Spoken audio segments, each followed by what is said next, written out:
Vamos a comenzar con las jornadas de hoy y tenemos de invitada a la profesora Laura García Leal. La profesora Laura García Leal es una profesora de la Universidad del Zulia. Ella es abogada egresada de la misma universidad. Ella es doctora en ciencias jurídicas de la Ilustre Universidad del Zulia. Es magíster cienciado en el Derecho Procesal Civil. Es postdoctora en ciencias gerenciales, es directora del Instituto de Filosofía del Derecho del doctor José Manuel Delgado Cando, de la Facultad de Ciencias Jurídicas y Políticas de la Universidad del Zulia, es coordinadora de la línea de investigación en justicia y mecanismo de resolución de conflictos, es coordinadora del programa académico de Derecho Procesal Civil, nivel maestría de la Facultad de Ciencias Jurídicas y Políticas de la Universidad del Zulia. Es profesora de pre y posgrado en la Escuela de Derecho de la Facultad de Ciencias Jurídicas y Políticas de la Universidad de Zulia. Es autora de libros, artículos científicos y también es videoconferencista. Por último, cabe destacar, la profesora es investigadora y ella imparte clases en el doctorado de Ciencias Jurídicas de la Universidad del Sur. Cabe decir, por supuesto, que incluso fue profesora mía en el doctorado de Ciencias Jurídicas, del cual, por supuesto, yo me egresé hace ya 2 años. Ella va a tocar el tema de la incorporación de la mediación en el proceso civil. Démosle una bienvenida a la profesora Laura García Leal, por favor. Bueno, muchísimas gracias, Jean-Denis. Buenos días a todos y antes que nada, pues quiero saludar a todos los miembros del comité organizador de esta segunda jornada de Derecho Procesal y bueno, y mi reconocimiento porque sé lo difícil que resulta organizar eventos, sobre todo desde nuestras universidades públicas. Quiero pues saludar también a las autoridades universitarias que pudieran estar en este momento presentes, a los integrantes del grupo de investigación de Robert von Moll, a mis compañeros ponentes, a los colegas profesores, abogados, estimados estudiantes tanto de pre como de posgrado, amigos todos. Además, quiero también agradecer especialmente pues el haberme invitado a participar de esta jornada y felicitar a todo el equipo que ha hecho posible la creación de este espacio para el conocimiento y para la reflexión de temas procesales que creo que es un momento muy oportuno. Y en ese sentido, pues quiero colocar antes que nada, antes de empezar propiamente pues con la ponencia, dos puntos previos.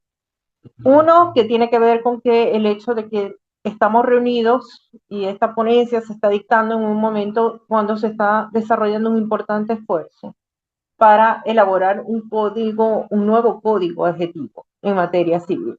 Tenemos ciertamente una omisión legislativa prácticamente imposible de aceptar y que independientemente del nombre que le podamos poner a ese nuevo código adjetivo, pues seguramente va a estar mucho más acorde con lo que prevé nuestro texto constitucional, con las modernas tendencias del derecho procesal y va a recoger toda una serie de innovaciones, de cambios que jurisprudencialmente se han venido realizando y que de alguna manera pues trastoca un poco lo que es en realidad nuestro ordenamiento en materia procesal civil. Por otro lado, también quiero precisar el enfoque que nosotros manejamos desde la línea de investigación de justicia y mecanismos de resolución de conflictos. Y es porque el enfoque que mantenemos sobre los medios es el enfoque de lo que se denomina la justicia integradora y coordinada. Es decir, que forma parte de una oferta de justicia de un Estado moderno el que existan diversos mecanismos de resolución de conflictos y no que todo vaya únicamente hacia la solución litigiosa. Entonces, en ese sentido, quiero apuntar que este es el enfoque de la ponencia y quizás esto pues explique algunas situaciones que vamos a plantear aquí. Además de eso, quiero también precisar un poco por dónde han ido la mayoría de las reformas en materia procesal en los últimos tiempos. Estamos hablando de últimos tiempos, últimos 10 años en la zona y en algunos países europeos que de alguna manera pues comparten nuestro sistema de derecho. Y básicamente se ha retomado todo lo que tiene que ver con la oralidad en el proceso, con la implementación de un procedimiento por audiencias, donde básicamente el proceso se reduce a dos momentos fundamentales, la audiencia preliminar y la audiencia de juicio, y una audiencia preliminar que va a ser importante a los fines de la ponencia, porque es justamente dentro de esa audiencia preliminar o inicial donde existen unos objetivos clásicos, tradicionales. Y uno de ellos es el intento de mediación o de conciliación. Sobre esto también vamos a regresar luego. El saneamiento del proceso, todo lo que tiene que ver con la fijación de los hechos del proceso, los hechos controvertidos, la exclusión de prueba, etc. Y luego una audiencia de juicio, una audiencia pública para el desarrollo de toda la actividad probatoria y la toma de la decisión. Otros puntos importantes que se abordan hoy en día en materia procesal, y esto lo digo también porque a lo mejor nos puede guiar a algunos que estén trabajando a niveles de maestría o de doctorados y quieran trabajar la materia procesal y a lo mejor no están como que muy claros en qué van a trabajar, en qué temas son, digamos, están en boga hoy en día. Aparte de esto que les dije ahora, todo lo que tiene que ver con el surgimiento de nuevos modelos de gestión y organización judicial, justamente para poder recoger estas modernas tendencias. El otro punto importante son las nuevas tecnologías, donde aquí los mecanismos alternos también tienen mucho que decir, todo lo que tiene que ver con el procesal telemático, que está hoy en día en primera plana y vemos decisiones todos los días en nuestros tribunales y en nuestro Tribunal Supremo de Justicia. El debate sobre las facultades probatorias del juez y sobre lo que tiene que ver con la valoración de la prueba. Y veo que también hay algunos de las ponencias del día de hoy que van a versar sobre estos aspectos. Y el otro punto tiene que ver justamente con la coordinación entre la justicia ordinaria o el litigio como mecanismo de resolución de conflictos y otros medios, otros mecanismos, otras formas de resolver. A este respecto, aquí en Venezuela hemos tenido dos experiencias importantes que van a ser antecedentes importantes para recoger la incorporación de la mediación en el sistema procesal civil, como han sido las experiencias en materia de niñez y adolescencia y la experiencia en materia laboral. Además de eso, también es importante que nosotros recordemos que nuestra Constitución, en el artículo 258, establece que la ley promoverá lo referente al arbitraje, a la conciliación, a la mediación y a cualquier otro medio alternativo de resolución de conflictos. Y si revisamos el artículo 253 del texto constitucional, vemos que los mecanismos de resolución de conflictos forman parte del sistema de justicia. Esto es común también en otras reformas, tanto constitucionales como procesales que nos han precedido. Y voy a poner solamente como ejemplo el caso del Código Procesal Civil brasileño del 2015, donde expresamente se establece que el Estado va a promover las soluciones de tipo colaborativa, ¿ok?, de los conflictos sobre las fórmulas de adjudicación. Las fórmulas colaborativas, como por ejemplo la mediación, la conciliación, frente a fórmulas adjudicativas como el caso del litigio. Este enfoque de los mecanismos alternos o de los mecanismos de resolución de conflictos pone en evidencia pues el apoyo, la institucionalización, el ofrecimiento de todos estos mecanismos alternativos a la decisión judicial. Es decir, a formando parte de las obligaciones del Estado con la sociedad, no solamente el ofrecer la vía litigiosa para que las partes acudan a resolver su conflicto, sino también tener claro que existe la posibilidad de otros mecanismos a los cuales perfectamente las partes, aquellos necesitados de una tutela del Estado, también pueden acudir. Tal posición también es recogida por nuestra jurisprudencia. De hecho, hay una sentencia muy importante en materia de mecanismos alternos, que es del año 2008, la sentencia número 198-2008, de la Sala Constitucional, donde prácticamente allí la Sala hace un gran esfuerzo para dar las grandes líneas que van a regir los mecanismos de resolución de conflictos en nuestro ordenamiento. No solamente ahora eventualmente en materia civil, sino también en cuanto a las demás materias. En el caso específicamente, la sentencia trata el caso del arbitraje, pero también hace referencia tanto a la mediación como a la conciliación.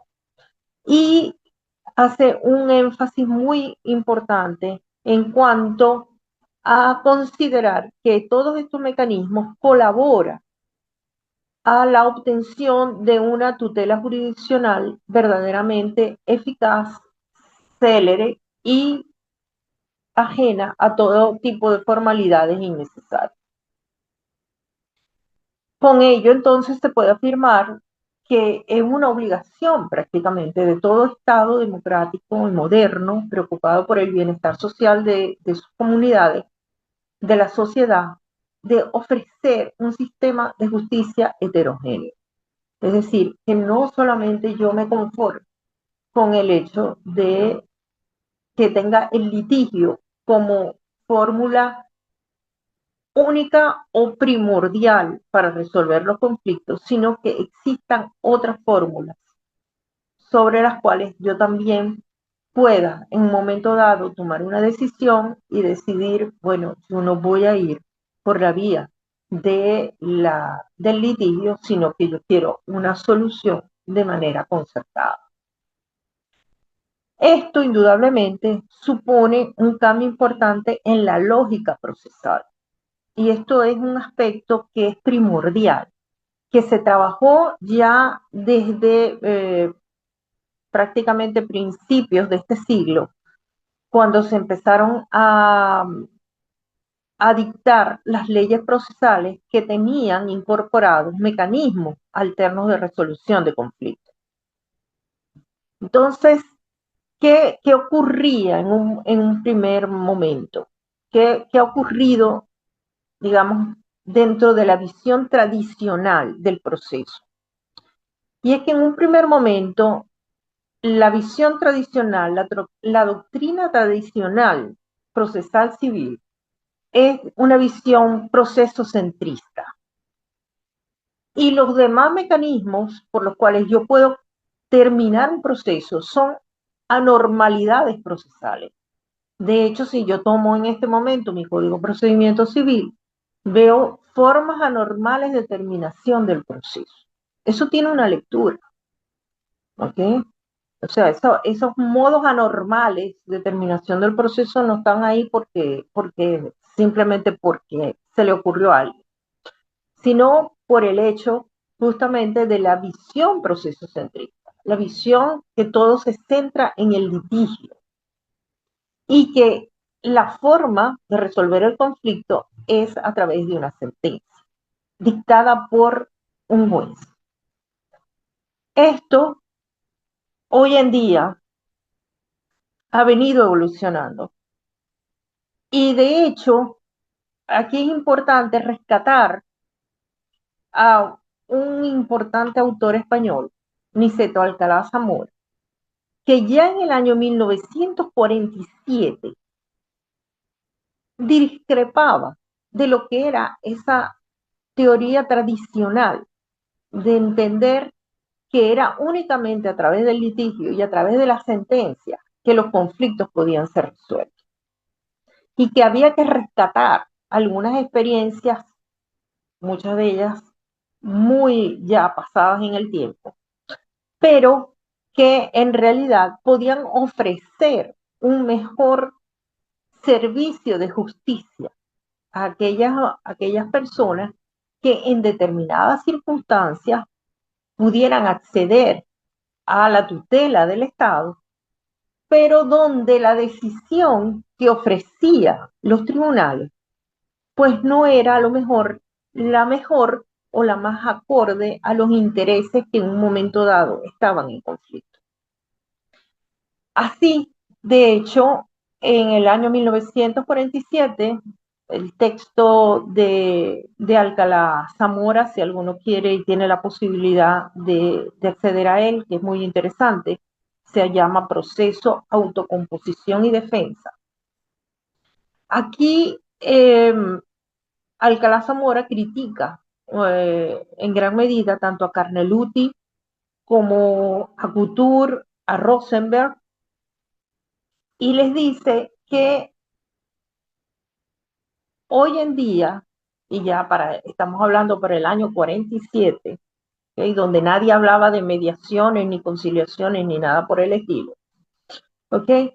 Que todos esos mecanismos, y él no lo llamaba mediación, obviamente, lo llamaba autocomposición procesal, debían abandonar su rol secundario en la administración de justicia y debían tomar un primer plano.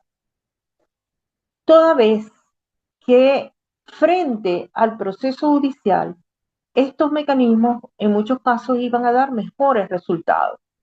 Mejores resultados, y aquí toman otra idea fundamental de lo que es la moderna teoría de los mecanismos alternos. Y es que los mecanismos de lo que él llamaba autocomposición procesal, que existían al margen del proceso, podían no solamente pronunciarse sobre el conflicto y dar una decisión desde el punto de vista formal, que sería el caso de la sentencia, sino que además de eso, los mecanismos de autocomposición en realidad podían resolver el conflicto de base que había dado origen al litigio. Con esto lo que señalaba era que muchas veces la vía litigiosa, en vez de resolver el conflicto, aun cuando existiera sentencia, con lo cual formalmente el conflicto está resuelto, lo que está resuelto es el litigio, pero el conflicto, la relación conflictuada de las partes se ha mantenido, se mantiene y en algunos casos se ha empeorado, porque justamente la introducción del elemento litigioso ha hecho que el conflicto haya escalado. Y eso es un elemento importante cuando nosotros medimos, después de haber acudido a los distintos mecanismos de resolución de conflictos, acudimos a lo que se denomina la recurrencia, medir la recurrencia del conflicto. Es mucho más difícil que no exista recurrencia del conflicto cuando hemos acudido a un medio como la mediación o la conciliación y no hemos ido al litigio. ¿Por qué? Porque las partes se sienten responsables con la decisión que se ha tomado respecto al conflicto específico. Y además, Alcalá Zamora también había señaló que el proceso puede cesar sin que haya habido un pronunciamiento, es decir, sin que haya habido una sentencia, y que esta autocomposición al margen del proceso no siempre queda reflejada dentro del proceso. Y eso lo podemos ver y se ve claramente en los mecanismos llamados de autocomposición procesal y en los actos, por ejemplo, de convenimiento o de desistimiento que vemos en los tribunales. Muchas veces llegamos a un expediente, vemos un acta de desistimiento. Obviamente allí lo que existe es la exposición de la voluntad de una de las partes, en este caso de la parte actora del proceso, y nos conformamos con ver eso, con que simplemente eso fue lo que ocurrió. Y esto tiene también, por supuesto, su explicación desde el punto de vista lógico, ¿verdad? Tradicionalmente, si lo que no está en el expediente no está en el mundo. Y por lo tanto, como eso es lo que está en el expediente, una declaración unilateral de una de las partes que desiste, pues ya está. De ahí no hay más nada que tratar. Ni vemos más allá, o sea, de cómo se llegó a ese desistimiento.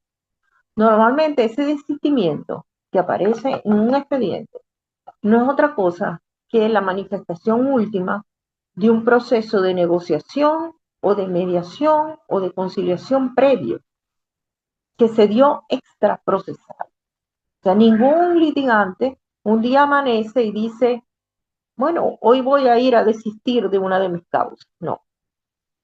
Cuando uno ve un desistimiento en un expediente, uno tiene que pensar que ese desistimiento es parte del acuerdo al que se llegó. Entonces sí estamos utilizando los mecanismos. Lo que pasa es que no están institucionalizados y que no están coordinados e integrados dentro del sistema como tal de administración de justicia. Pero se están haciendo. Y eso era en lo que ponía énfasis Alcalá Zamora.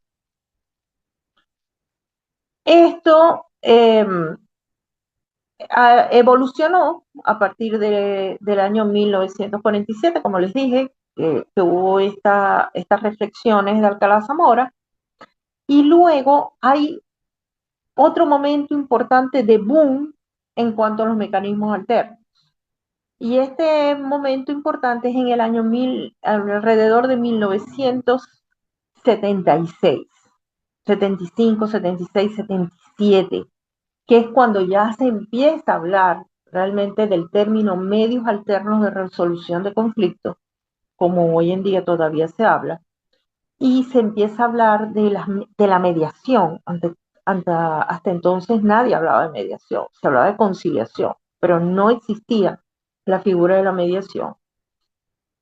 Y esto es que en 1976, en el contexto de la Pound Conference, donde se hizo un estudio muy minucioso sobre la insatisfacción popular en Estados Unidos por la administración de justicia, se constata que una de las razones fundamentales por las cuales la población tiene una aprehensión importante hacia la administración de justicia es por el comportamiento excesivamente confrontativo de los abogados.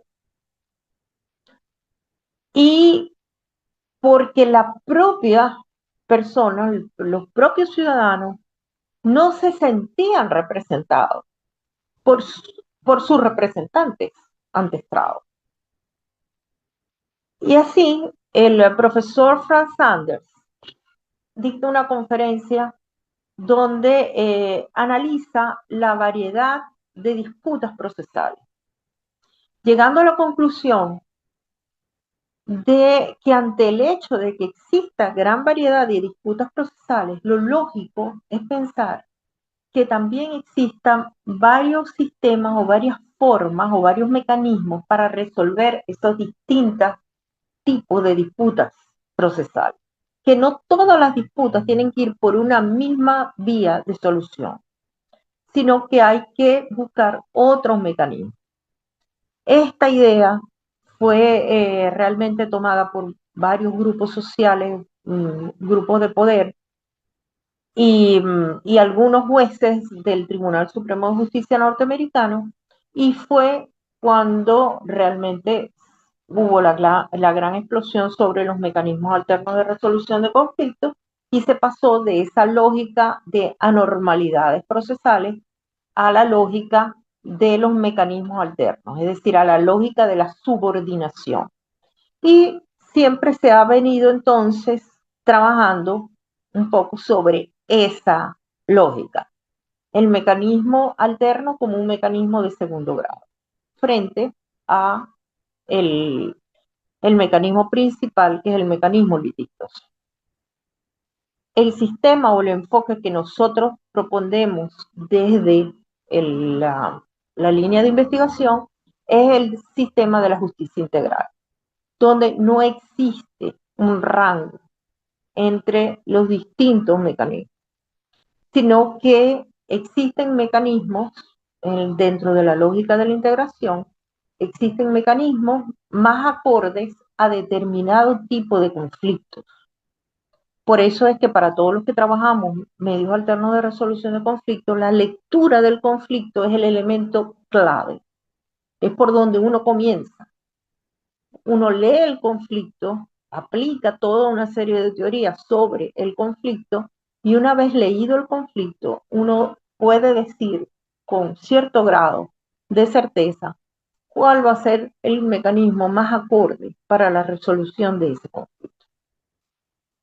Entonces, en estos casos, pues no hay un mecanismo mejor o peor, sino que la oferta de justicia debe ser abierta para que las partes puedan en un momento dado poder tomar una decisión, o bien, si es que no existe una cultura jurídica suficiente, tener una instancia que puede ser, por ejemplo, en el caso de la experiencia española, una instancia judicial donde el juez es el que decide si van a ir a esa instancia de mediación o no.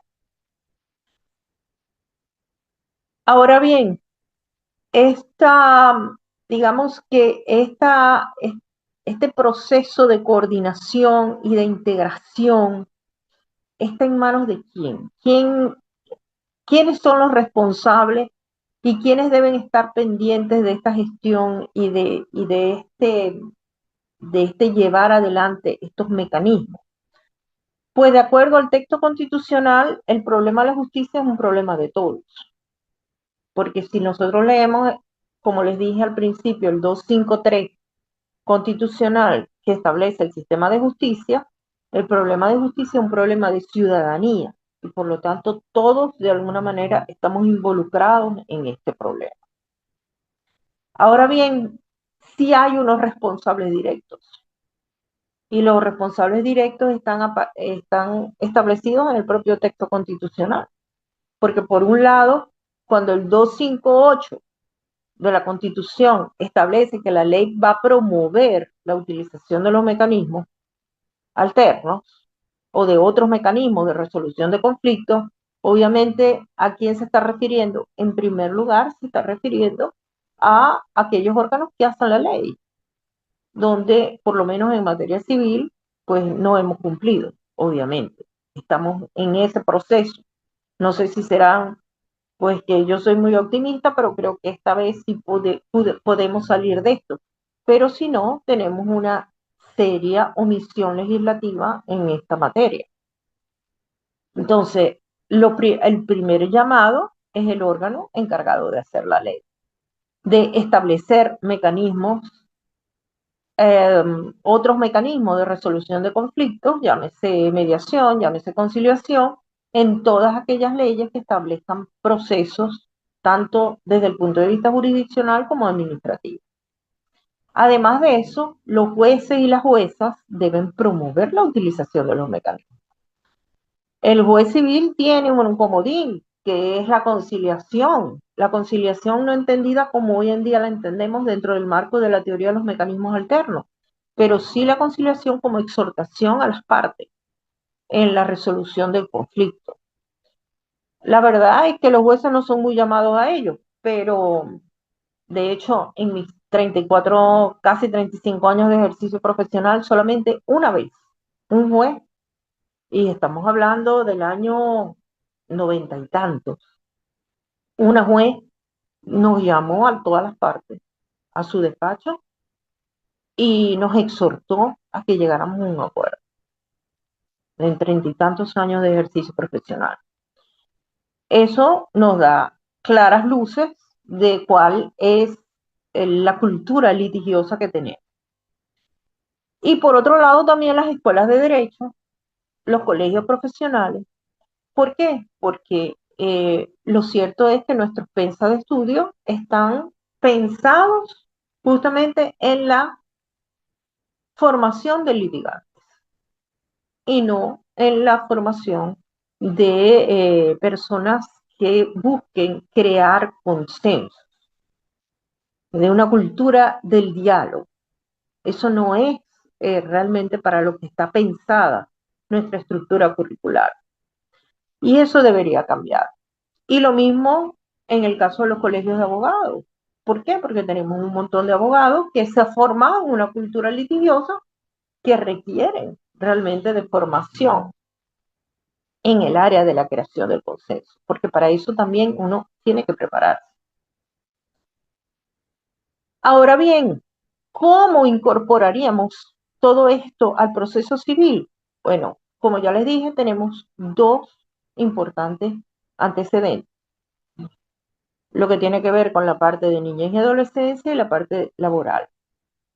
No creo que vayan a haber diferencias importantes en este sentido, porque ha sido prácticamente una decisión de política para el sector justicia en cuanto a la incorporación de los mecanismos alternos. Número uno, la incorporación del mecanismo alterno al proceso. ¿Por qué? Porque se pudo en un momento dado haber tomado la decisión si los mecanismos se reconocían extraprocesales o intraprocesales. La decisión que se tomó fue que el mecanismo iba a ser intraprocesal. Por lo tanto, en realidad, en nuestro derecho no podemos hablar de una desjudicialización porque el proceso de mediación se da dentro del proceso, de hecho como una fase del proceso, y eso tiene sus consecuencias, ¿ok? Desde el punto de vista de los mecanismos alternos. Entonces, eso por un lado. Lo otro es que fíjense que estoy hablando siempre de mediación y no he hablado de conciliación, porque eso también fue es otra decisión que ya se ha venido ratificando sobre todo a partir del año 2010. Al principio, a principios de este siglo, cuando empezamos con el boom de los mecanismos alternos, hablábamos de actos de mecanismos alternos de resolución de conflictos y se hablaba de la mediación y de la conciliación de manera indistinta. Posteriormente se dieron cuenta de la necesidad de diferenciarlas. ¿Por qué? Porque desde el punto de vista de la teoría, ambas son distintas. ¿Ok? El mediador no da la posibilidad, o sea, o no propone fórmulas de solución a las partes, mientras que el conciliador tiene esa facultad. Ese es fundamentalmente desde el punto de vista teórico la diferencia. Por supuesto, ya en nuestro derecho era muy tarde para retomar esa distinción y lo que se hizo específicamente cuando se promulgó la ley de procedimientos especiales en materia de protección de familiar de niños, niñas y adolescentes en el año 2010, en diciembre del 2010, allí se hizo la distinción que de alguna manera es una distinción única, digamos, dentro de los mecanismos alternos, toda vez que allí se reconoce que ambos mecanismos, mediación y conciliación, son análogos, pero que el primero, es decir, en este caso específico de la ley, la conciliación se va a utilizar en sede administrativa, mientras que la mediación se va a utilizar en sede jurisdiccional. Esa es la razón por la cual, cuando ustedes van al área de laboral o al área de niñez y adolescencia en las inspectorías del trabajo, en los consejos de protección, se llevan a cabo, son conciliación. Mientras que en los tribunales, ¿ok? Aun cuando si agarramos la ley, en la ley dice que el juez está facultado para conciliar, en realidad el juez es un juez de mediación y lo que va es a mediar. ¿Ok? Entonces, no pensamos que esto vaya a cambiar en materia civil, por lo tanto, vamos a tener la figura de la mediación incorporada al proceso civil y incorporada como parte del proceso. ¿Cuál va a ser el momento procesal? Pensamos que aquí tampoco va a haber cambio. El momento procesal, porque es de alguna manera, y por eso fue que al principio de mi exposición hablé de la audiencia preliminar, porque una de las funciones tradicionales de la audiencia preliminar es justamente el mediar o conciliar, la posibilidad de utilización de estos mecanismos a los fines de poner fin a un proceso que está comenzando. Entonces, dentro del nuevo proceso civil, que estamos seguros pues será un proceso por audiencia, dentro de esa audiencia preliminar, pues vamos a tener una fase de mediación. Y va a ser mediación y no conciliación por las razones que ya he expresado. Ahora bien, yo sí quiero retomar aquí algo porque es una situación que de alguna manera ha venido mm, eh, preocupando a los que estamos estudiando esta realidad procesal y que tiene que ver justamente con las consecuencias de que la mediación sea intraproceso y que la mediación sea realizada por un juez. Esto trae, como les dije hace un ratito, unas consecuencias. Primero, el hecho de que la mediación esté siendo obligatoria, porque es una fase del proceso, ¿ok? Y la propia ley la establece como una carga procesal y establece consecuencias. De hecho, si yo soy la parte actora y no acudo al proceso de mediación, ¿ok? Se entiende que existe un desistimiento, si la parte, sin haber justificado, por supuesto. Si la parte demandada no asiste a la mediación, pues igualmente hay unas consecuencias que en muchos casos la consecuencia es mutatis mutandi la concesión ficta. Entonces, el establecimiento de esta carga procesal desdibuja una de las principales características de la mediación, como es la voluntariedad. Y la voluntariedad no puede ser entendida solamente como voluntariedad para la toma de la decisión, porque si bien es cierto que la voluntad de las partes para la toma de la decisión no está comprometida en este caso, sí lo está la voluntad para la escogencia del medio.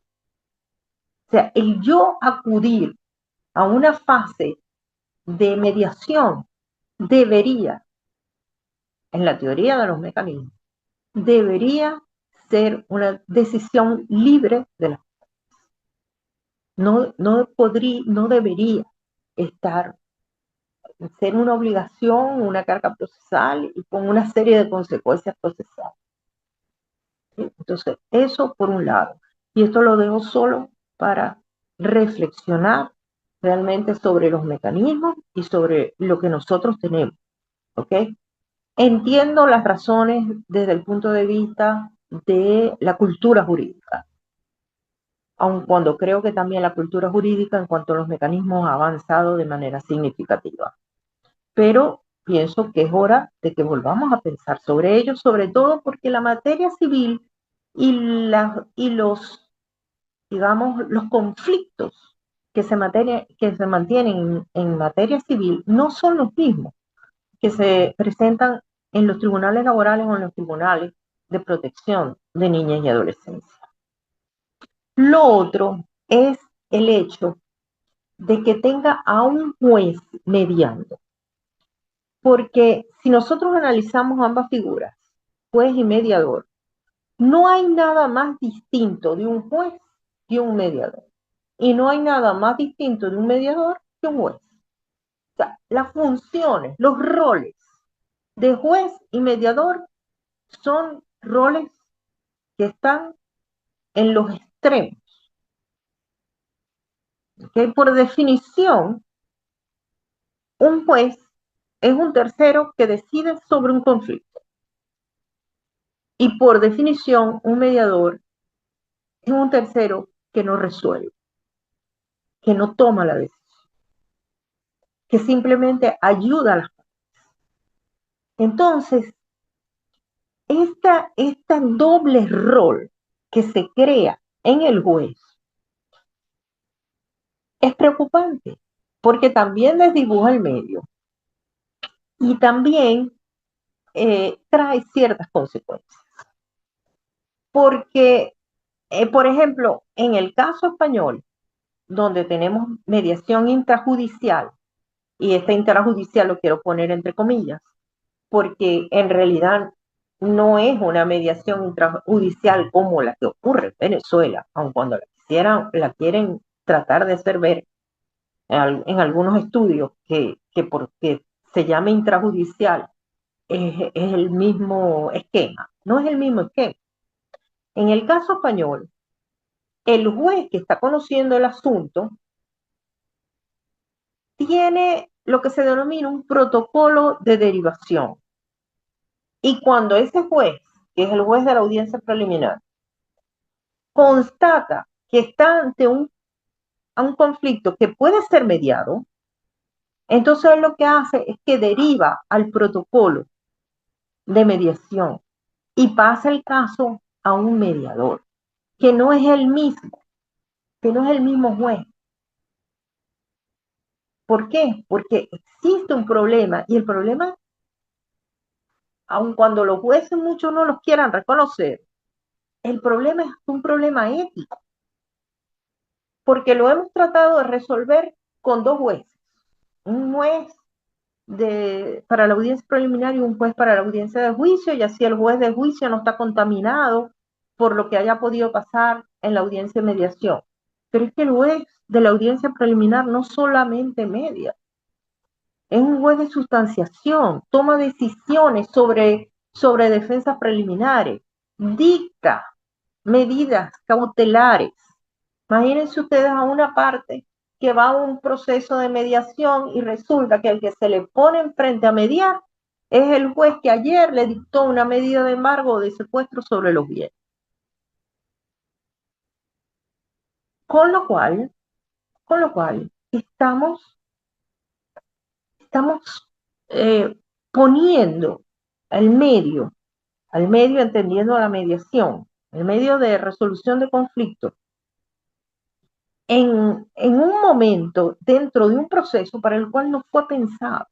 Y estamos también poniendo al ciudadano juez muchas veces en unas disyuntivas donde él no sabe realmente, muchas veces no tiene esta conciencia, porque a veces hasta es inconsciente, que él como mediador tiene acceso a una serie de informaciones que nunca las tendría como un juez de juicio, ni como un juez ordinario, porque las partes en un proceso de mediación dicen cosas que nunca las dirían delante estrado.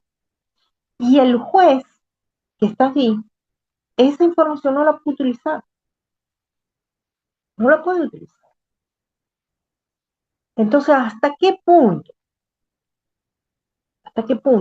el tener al juez forzando un binomio juez-mediador, que no digo que no haya tenido maravillosos resultados, por lo menos desde el punto de vista de las estadísticas, en materia laboral o en materia de niñez, pero hasta qué punto eso realmente es beneficioso. ¿Hasta qué punto?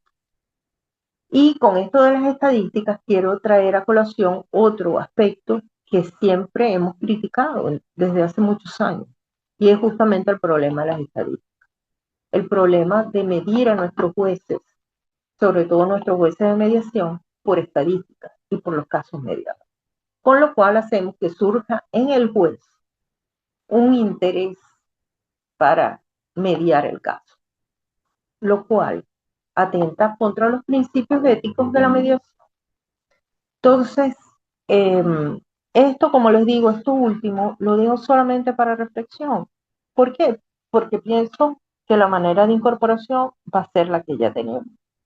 Pero también tenemos que ver cuáles son los errores que tenemos y cuáles son los mecanismos que pudiéramos eventualmente, por ejemplo, el caso español, ver el caso español, que pudieran en un momento determinado resolver esos serios problemas que pueden presentarse dentro de la mediación.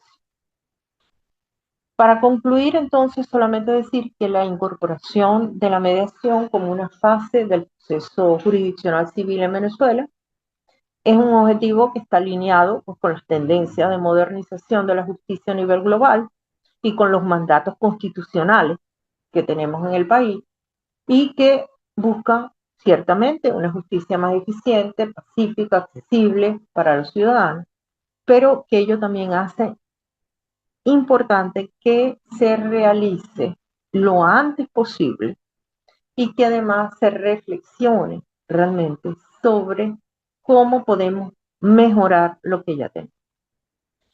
Y que la discusión sobre si debe haber un juez distinto para la fase preliminar, donde se da la mediación y la fase de juicio en los procesos civiles, o si debe ser un solo juez o con una derivación hacia una sede de mediación u otra opción, también debe ser vista de manera urgente. ¿Okay? Para que este cambio que tanto estamos esperando los procesalistas en materia civil, pues se genere de la mejor forma. Entonces, muchas gracias y bueno, quedo atenta a cualquier observación o pregunta que se pueda tener.